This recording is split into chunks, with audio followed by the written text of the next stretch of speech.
Hello, everyone. Ryan from the Canadian Football Countdown here, bringing you another positional preview video leading up to CFL Free Agency, leading up to our big free agent frenzy live show, February 14th, 9 a.m. to 5 p.m. We'll be live 8 hours of full coverage and analysis of everything as it goes down on CFL Free Agent Frenzy 2023. You can catch it on any of our platforms: YouTube, Facebook, Twitter, Twitch, and the Game Time TV YouTube page, thanks to our presenting sponsor, Game Time TV.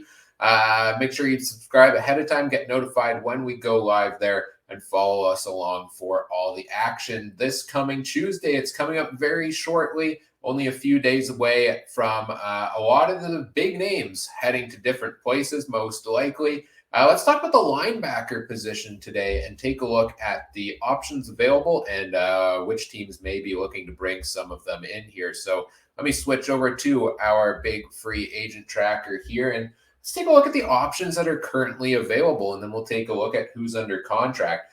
The biggest fish at the linebacker position is Darnell Sankey, who played with Saskatchewan Roughriders last season. 120 defensive tackles for him.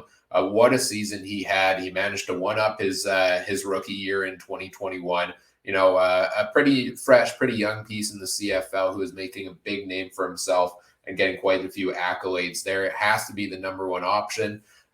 Coming into free agency, Avery Williams with the Red Blacks. Looks like he is going to head to the market here. They did just they are bringing in Javon Santos Knox, likely to fill that role there. But he put up 92 tackles himself last season and would be a great asset to any team looking to bring him in. Henoc Muamba, what is the future of his contract status? Most outstanding Canadian, most outstanding player in the Grey Cup in 2022. For him, he's been in the league quite some time, and the Argos did just trade for Jordan Williams at linebacker, a Canadian piece that plays the same spot as Henoc Muamba. So could this be a sign that Muamba is retiring? Is he going to look to go somewhere else? We will definitely be watching for that. The Montreal Alouettes and the Hamilton Tiger Cats both have a couple big names currently on the free agent list here: Darius Pickett and Micah Awe for the Alouettes. Cameron Kelly and Simone Lawrence for the Hamilton Tiger Cats. Boy, would it be weird to see Simone Lawrence in a different uniform than black and yellow, but as it stands right now, that is a real possibility here. And Simone Lawrence, his numbers, he's halfway down here on the chart, but he did only play 9 games last season and still put up 41 tackles. So I think he is still one of the upper echelon defensive linebackers in the CFL. And Dion Lacey, I would put in pretty much the same category. Only 9 games for him last year, but we've seen what he's been able to do in the past in his career. 33 years of age. If he's still got everything back left in the tank, that could be an upgrade spot for some teams there. The interesting thing is a lot of these guys are listed as linebackers. Some of them end up playing more of a defensive back role. There seems to be a bit of a shift between the two positions quite often. You'll see linebackers who actually will end up lining up at defensive back. You see defensive backs that maybe officially, actually end up lining up at linebacker. But these are the positions they are officially rated at within the CFL's database. So that is what we're going with here for all of these. And if you look at it, much like I said about the defensive line the other day, not really a ton of Canadian slots available here. Henoc Muamba, if he doesn't retire, is the only one near the top of the chart. But there are some good names here, like a Fraser Silpick, who's had some success there with the Stampeders, a very underrated player there. Jesse Briggs from Winnipeg, another guy who never jumps out on the stats sheet, but having seen him play in person many times personally, I can tell you he's a guy that does a lot of those small things that go unnoticed that I think any team would be happy to bring, guys like that in there as well. Toby Antigua, you could put him on the D-line, you could put him at linebacker, you could put him at safety. If you're Chris Jones, you can put him on offense probably. I'm surprised he didn't do that last season, line him up at wide receiver. There's some great options available at the linebacker position. We won't go through and touch on all of them here. You can see as we scroll further down the list, there are still a number of Canadian options if a team wants to, influence the ratio a little bit by adding a Canadian at these positions here. But this is one of those spots where I think we still have a number of heavy hitters on the board coming into Tuesday's free agent frenzy, which is exciting because we don't want all the news to be out of the way before we do an 8-hour live show and suddenly have nothing to talk about. So let's take a look at where teams are at linebacker right now. We'll start off with the BC Lions here. And they're an interesting one to me. I expect them to be players in this market at linebacker because they just traded, one of their top linebackers, Jordan Williams, to the Toronto Argonauts a couple of days ago. So, supposedly, he requested the trade. He wanted to be closer to home out east there.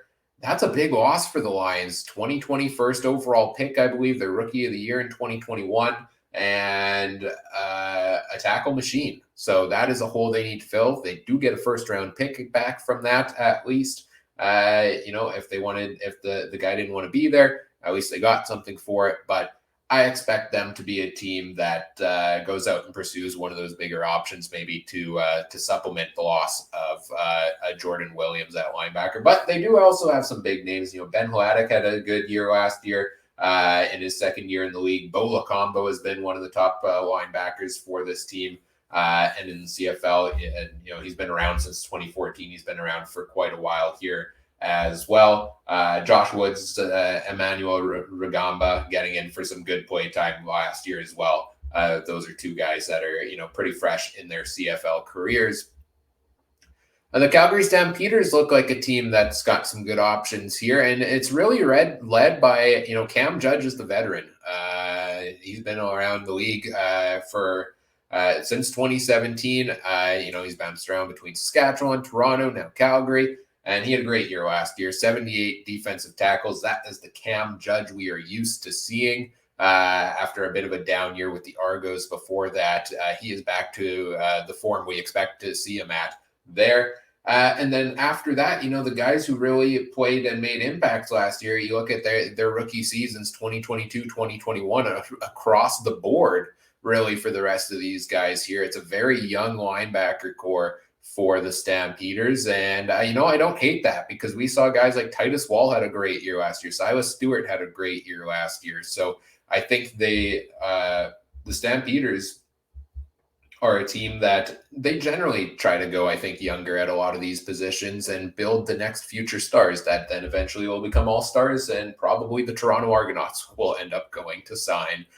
For the Edmonton Elks, Enoch Maconzo, first year in the league for him last year, led the team in defensive tackles at the linebacker position, among the guys being brought back under contract. Adam Konar, 52 tackles there for him as well. So they've got two Canadians locked in here at the linebacker slot for the Edmonton Elks. They've got some other good options here as well. Matthew Thomas had a good, solid season, 51 tackles for him in just his second year in the league there as well. So the Elks seem to be a team that wants to go a little more Canadian at the linebacker spot. The Ticats, they're going to be without Cameron Kelly, and they're going to be without Simone Lawrence unless they can get contracts done with those two guys.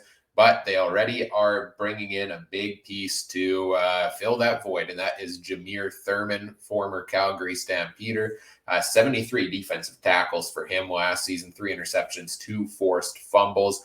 He is the focal point as of right now of this linebacker core with those other guys unsigned. Kyle Wilson had a pretty good season last year for himself as well. I think the Ticats, though, given that they did lose some of those other pieces, are a team we're probably going to see continue to be make a heavy push in free agency here as they have been thus far. The Montreal Alouettes have a number of Canadians at the top of their charts here. Tyrese Beverett was their leading defensive linebacker last season with 56 tackles there for him. Also pitched in 21 on special teams. He was kind of everywhere last season. A really strong year for him. He leads the way. And then it's Canadians. It's Chris Aki. It's Ben Harel Imana. It's Frederick Chagnon. And it's Tyrell Richards, rookie year last season for him. He's a young linebacker. Birth date not listed in the data I pulled from the CFL databases here, so that's why it says not applicable on age. I'm sure he has an age somewhere. but it was not in the automatically pulled data I am using for this. But he did unfortunately get injured. He only got in for 7 games last season. They're very high on him. You know they are. So let's see if he takes a step forward and gets into a starting slot for this team at linebacker this year. The Red Blacks look to be without Avery Williams this season, but as I mentioned earlier, Javon Santos-Knox filling that void. 105 tackles for him. A really strong year. He's a guy that, came into the league strong with the Bombers, had some injury issues, bounced around a little bit with Edmonton, ended up going to Hamilton as well most recently, and now he's going over to Ottawa and bringing those 105 tackles there with him. They've got Patrick Levels. You can put him at linebacker, put him at defensive back. That's a good piece there for them. I think, and Adam Auclair, he's been a mainstay, on that on the linebacker core last year with 44 tackles there for him. So they've got some pieces to build around here. I could see the Red Blacks also trying to bring somebody in free agency into a starting role potentially. Maybe you move a guy like Patrick Levels around to back to the defensive back spot where I know he's played some before. Looking at the linebacker spot here, you've got, I think the Riders are pretty stacked at the linebacker spot. They were last year as well. They've got Larry Dean, is Larry Dean Canadian? I need to look this up. That may be a typo. He is not. Larry Dean is not a Canadian. That seems to be a typo here. Just ignore that one. Derek Moncrief and Micah Tights. That's your top 3, I think, at the linebacker position for this coming season. I know they're going to lose Darnell Sankey, it seems, to free agency, and that's a big hole to fill. But Micah Tights was most outstanding Canadian, most outstanding rookie, one of the two for the Riders in 2021 before missing all of last season due to injury. He had a great year before that. If he's healthy and ready to go, he fills that void. It's hard to fill the void left behind by Darnell Sankey, but I think Micah Tights is capable of doing so, and the Riders should look to spend their money elsewhere in free agency. I mentioned before the Argos trading for Jordan Williams. He instantly becomes their leading tackler from last year. 89 tackles for him. Wynton McManus right behind with 88. Those are the 2 main pieces you're going to build this linebacking core around for the Argos here. And you've got some, intriguing pieces to maybe take another step forward, like a Trevor Hoyt, like a Jack Kasser, to get more of a step forward here at the linebacker position for the Argos if they don't end up looking to bring somebody else in.